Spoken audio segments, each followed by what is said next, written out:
రాష్ట్రంలో ప్రజల మీద యుద్ధం చేయడానిక లేదా రాజకీయ పక్షాలను అంతమొందించడానిక ప్రజాస్వామ్యబద్ధంగా ఎన్నికల్లో పోటీ చేయడానికి ఎన్నికలకు సిద్ధమో లేదా మరో రకంగా ఇవ్వాలి కానీ సిద్ధం అనేటువంటిది ఇతరులకు ఏదైనా ప్రచారం చేసుకోవడానికి కానీ ప్రజలకు ఈ విధంగా మేము చేస్తామనేటువంటి ఆలోచన లేకుండా అలాంటి కార్యక్రమం సిద్ధం అనంతపురంలో ఏర్పాటు చేసి అత్యంత దారుణంగా దురదృష్టకరంగా ఆ యొక్క కార్యక్రమం అయిన తర్వాత ఆంధ్రజ్యోతి ఫోటోగ్రాఫర్ కృష్ణ అనేటువంటి వ్యక్తి అక్కడ ఉంటే ఈనాడుకు సంబంధించినటువంటి సంపత్తు కొంతమందిని చితకబాతడానికి పోతా ఉంటే అయ్యా తప్పని చెప్పి వాళ్ళందరూ కూడా నివారించడానికి పోతే పశువుని కొట్టినట్లు పశువులను కూడా కాదు పాశవికంగా ఆటవికంగా కింద పడేసి బూట్లతో కొట్టి చెప్పులతో కొట్టి కాళ్ళతో తొక్కి కట్టెలతో కొట్టి హృదయ విదారకంగా అతన్ని హింసించారు. అంటే తన వృత్తి ధర్మాన్ని నిర్వర్తించడం తప్ప ఒకవేళ ఆంధ్రజ్యోతి యాజమాన్యం మీదో ఆంధ్రజ్యోతి పేపర్ మీదో కసి ఉంటే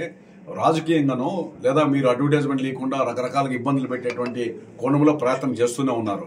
ఆ ప్రయత్నం చేస్తూ ఆర్థికంగా దెబ్బతీయడానికి ఆంధ్రజ్యోతినో ఈనాడునో దెబ్బతీసేటువంటి కార్యక్రమాలు చేస్తున్నారు. అదేవిధంగా మార్గదర్శి మీద అనేక రకాలుగా కేసులు పెట్టి బనాయించి ఇబ్బందులు పెడుతున్నారు.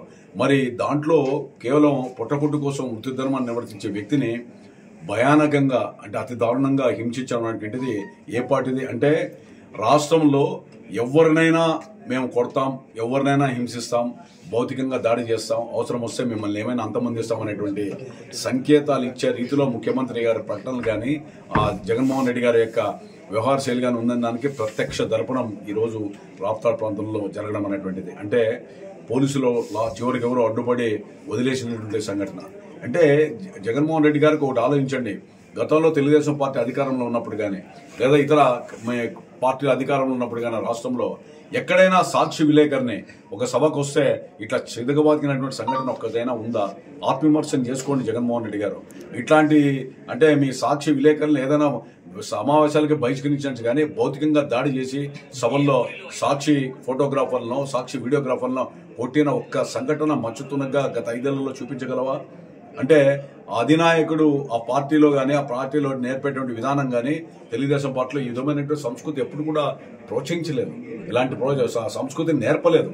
కానీ ఒక ఫ్యాక్షనిస్ట్గా అదులో రాయలసీమలో పెట్టి కరుడుగట్టినటువంటి ఫ్యాక్షనిస్ట్గా మరి ఈ విధంగా చేశాడు. నేను ఈరోజు జగన్మోహన్ రెడ్డి గారు చెప్తున్నా, నీకు చిత్తశుద్ధి ఉంటే నీకు నిజంగా మరి ఈరోజు సభ పెట్టావు, ఇది ప్రజల మీద ప్రేమతో పెట్టిన సభ అయితే అతని మీద పాశవికంగా ఆటవికంగా దాడి చేసినటువంటి వ్యక్తుల్ని ఎంతటి వారినైనా కూడా కఠినంగా శిక్షించడానికి మీరు కేసులు పెట్టడానికి మీరు సంసిద్ధం కావాలా?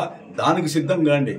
జగన్మోహన్ రెడ్డి గారు సిద్ధం కావాల్సిందంటే మీ యొక్క సభలో మీకోసం అక్కడ ఉన్నటువంటి ప్రజలు అదేవిధంగా మీకోసం వచ్చినటువంటి పాత్రికేయులకి దారుణంగా హింసిస్తే దారుణంగా కిరాతకంగా కొడితే దాని మీద ఉలుకు పలుకు లేకుండా మీరు మౌనంగా ఉన్నారంటే వెంటనే జగన్మోహన్ రెడ్డే కాదు రాష్ట్రంలో ఉన్నటువంటి ప్రజాస్వామ్యవాదులు అదేవిధంగా పాత్రికేయ వృత్తిలో ప్రావీణ్యత కలిగిన వాళ్ళు పాత్రికేయ వృత్తిని అవలంబించేటువంటి వాళ్ళు ఆ వృత్తి ధర్మాన్ని స్వీకరించినటువంటి ప్రతి ఒక్కరు కూడా ప్రజా సంఘాలు కావచ్చు వివిధ రకాలుగా ఉన్నటువంటి రాజకీయ పార్టీలు కానించి ముక్త ఖండంతో ఖండించాలా, నిరసించాలా. ఇలాంటి సంస్కృతి భవిష్యత్తులో కొనసాగితే డాక్టర్ల మీద దాడులు, ఏదైనా మాస్క్ లేదంటే అదేవిధంగా ఉద్యోగస్తుల మీద దాడులు, లాస్ట్కి యజమాన్యాల మీద దాడులు పక్క జరుగుతూ మళ్ళీ ఉత్తేదిత్యం ఉన్నటువంటి ఈ యొక్క పాత్రికేయ బృందాలకు సంబంధించినటువంటి వీళ్ళ మీద కూడా దాడులు చేస్తుండడం చాలా దారుణమైనది. ఇది ఒక అరాచక పాలనకు అదేవిధంగా మీ యొక్క నియంత పాలనకి అనేక కోకొల్లలు సాక్ష్యాధారాలు ఉన్నాయి. అందులో అనంతపురం సంఘటన నిజంగా హృదయ విదారకంగా ఉంది. ఇప్పుడే హాస్పిటల్కి వచ్చాం, ఇక్కడ చూస్తూ ఉన్నాం. ఎక్కడికి వచ్చినటువంటి పేషెంట్లు కానీ లేదా రాజకీయ పార్టీల అతీనాలు కూడా ఇంత దారుణమా జగన్మోహన్ రెడ్డి గారి ప్రభుత్వంలో ఆయన అనేటువంటి భావన ఆయన మనుషులు కొట్టడం అనేటువంటిది. దీన్ని మేము తీవ్రంగా తెలుగుదేశం పార్టీ తరఫున ఖండిస్తూ ఉన్నాం. ప్రజాస్వామ్యవాదులంతా కూడా ఖండించండి. ఇలాంటి దుశ్చర్యల్ని మనం ఎండగట్టకపోతే భవిష్యత్తులో ఈ స్వేచ్ఛ ఎవరు కూడా లేకుండా పోయే పరిస్థితి వస్తుంది. ఈ స్వేచ్ఛ వాయువులు పీల్చాలంటే తగిన బుద్ధి చెప్పాలి. జగన్మోహన్ రెడ్డి కూడా డిమాండ్ చేస్తున్నాం, వెంటనే మీరు ఇమీడియట్ గా ఎవరెవరైతే దాడి చేశారో వాళ్ళ మీద కఠినంగా శిక్షించాలా. విజువల్స్ కూడా మా దగ్గర కూడా వచ్చాయి. మీరు చట్ట ప్రకారం చర్యలు తీసుకొని వాళ్ళ మీద కఠినమైనటువంటి నిర్ణయం తీసుకొని అటెంప్ట్ మర్డర్ కేసుల కింద మీరు ఆ యొక్క కేసులు నమోదు చేసి యాక్షన్ తీసుకునే బాధ్యత ముఖ్యమంత్రిగా మీకుంది. ఈ రాష్ట్రంలో ప్రజలు మీకు అత్యంత మెజారిటీ ఇచ్చినప్పుడు ప్రజా విశ్వాసాలకు అనుగుణంగా మీరు పరిపాలిస్తున్నారు లేదా కానీ కనీసం భయానకమైన వాతావరణం పరిస్థితి లేకుండా మీరు ఒక సంకేతం ఇవ్వడానికి దీన్ని అవకాశంగా తీసుకోండి. ఇప్పుడైనా ఈ జగన్మోహన్ రెడ్డిని డిమాండ్ చేస్తున్నాం, వెంటనే వాళ్ళందరి మీద కూడా నిందితుల్ని కఠినంగా శిక్షించాలా, వాళ్ళ మీద చర్యలు తీసుకోవాలా.